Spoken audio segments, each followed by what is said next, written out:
Kevin Wanichko is the head women's track and field coach, along with cross-country coach at St. Vincent College in Latrobe, Pennsylvania. We're going to talk running and a very interesting story he has about the Boston Marathon. First of all, thanks for joining me. Did you run yet today? Well, thanks for having me first off. Didn't get my running yet today. I'll probably go out with the team. I have a few girls still going postseason, so I'll go with them about 4 o'clock today. Why do you run? I would say for the love of it. But many people say, how enjoyable is that? Kids think about phys ed class when it's sort of a punishment to run and it's boring. What does it give you? It gives you the freedom. You can just go out and run. For me, it's a good way to just clear my mind, think about things. And I would say running's been great to me. It's taken me places that I never thought I would be able to go. We certainly have an epidemic of obesity in the United States. What are your feelings about what we can do to try to get people moving, even if they're out walking, to look upon this as not as torture, but something that really benefits their life? I think exercise is great, and as you mentioned, not even just from the obesity side, just from a mental health standpoint. Whenever you go out for that morning run and you get back, you feel so much better. And I get not everyone can go out and run miles upon miles, but for you to start with a morning walk, progress, it would just make us a much better society if people exercise. You prepared for the Boston Marathon, and could you explain everything that goes into that? Because of the fact you have to qualify for the Boston Marathon, and then you have an incredible amount of training that goes into it. It's got to be difficult, especially if you live in the Northeast, where weather isn't exactly great as you build up to an April marathon. You know, I was fortunate enough to run my first marathon in September up in Erie, and I qualified for Boston. Took a little bit of time after that one, let my body kind of recoup, and I started my training for Boston the second week of December. I mean, I went the whole way from December till April, till race time. And as you said, living in, western Pennsylvania, snow, we had some cold days, but I can say throughout the whole training, I think I was on the treadmill one day. Not a big treadmill person, so I was outside every day. It was a lot of miles, a lot of hard work, and it's a lot of sacrifice, too. There was things I would have much rather do that I had to put to the side just to get my runs in. As you prepared for Boston, what about long runs? How many of those do you do? I kind of followed the Hansen plan, which only goes up to 16 miles, and that's what I did going into Erie. At Erie, the last 4 miles kind of hit me a little bit harder than I would have liked, so I modified the plan a little bit. In this past cycle, I got 2 20-mile runs is what I ended up doing, just a little more. I was trying to get some more time on my feet to help late in the race for me. The Boston Marathon, of course, is really traditionally thought of as just one of the greatest marathons. The whole hype about it and leading up, 30,000 people running. And could you explain that whole atmosphere and what it's like? You hear all the talk and everything about it. Being a runner, I've heard a lot of stories about it. It's so hard to describe until you're actually in that atmosphere. It was probably one of my best running days ever, even though I didn't run a great time like I wanted to. But the whole experience, the crowds are unbelievable. The history of Boston, the course, it was amazing from start to finish.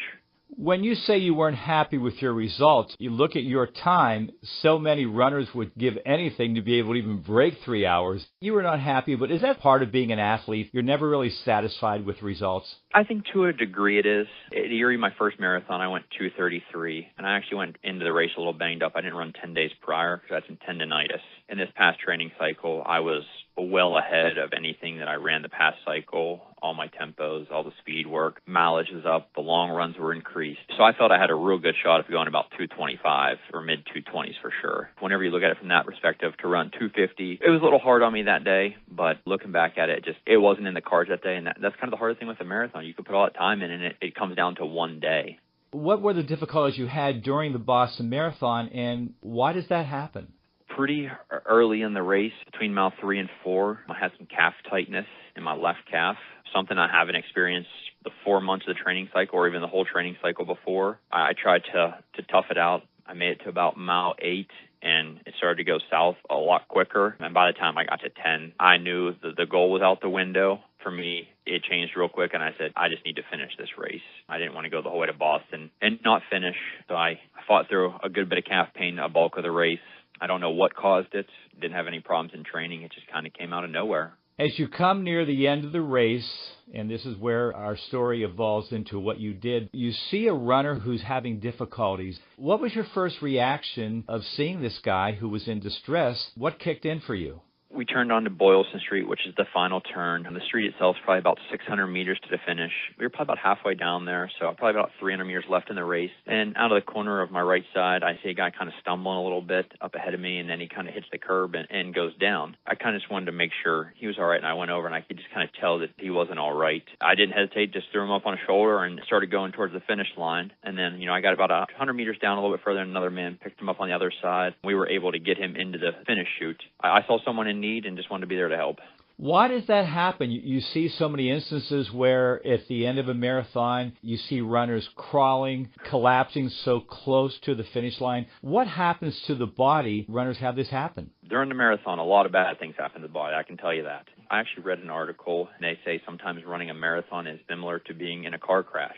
And people that ran marathons, they would probably a few days after, that's what it kind of feels like. You're running 26.2 miles. You're extending your body to the limits. It's late in the race, and your body's just, it's telling you it doesn't want to go anymore, and it's shutting the switch off, and you're trying to will your way to the finish.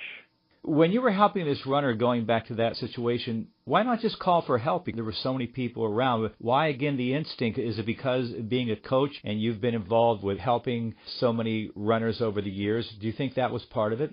That's definitely part of it. Being a coach, my top priority is always my athlete. I would say I'm a caring person in a caring role. That's why I didn't hesitate at all. There is medical people on the course, but the tricky thing with Boston, because of its history, is the whole street of Boylston is pretty much just lined with police watching the crowds. So there's not a lot of medical people until you actually get to the finish area. His condition, what did you find out afterwards? Were you in touch with him? Yeah, so he reached out to me actually the day after the race through Facebook.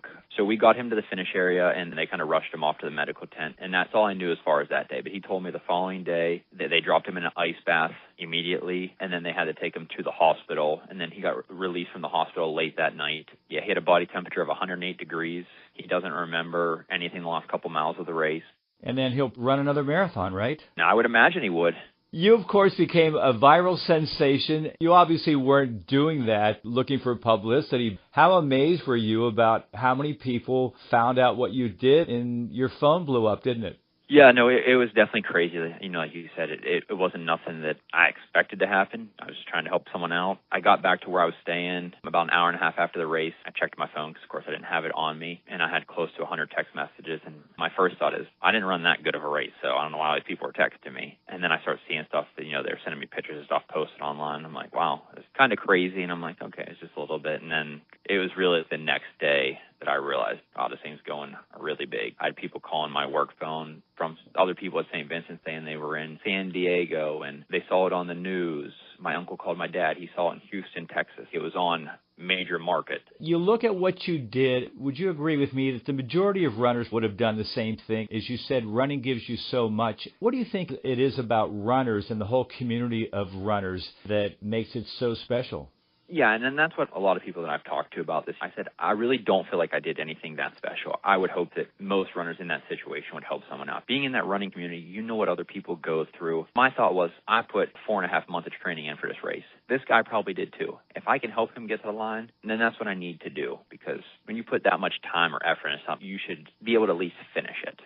Running is a lifetime sport. What's your feeling that how schools could emphasize that a little more and not look upon running as some type of punishment? That's important that if they start doing that at a young age, whether it be middle school, elementary schools, they get the kids a little more involved in running. They're going to realize not as that bad in our area. High school track is pretty big around us right now, but I feel like even if they can get them kids started in middle school, it starts building the better base. A lot of these kids play other sports. I'm a firm believer in kids shouldn't just do the one sport, and I think track is a very good backup sport for anything, if that's what they want it to be, is their backup. And eventually some of them might realize that it's their primary sport. Running track can help with any sport out there. Kevin, I appreciate it. Thank you very much. Congratulations on what you did, and congratulations on your time, and best of luck to you. Thank you very much. I appreciate you having me.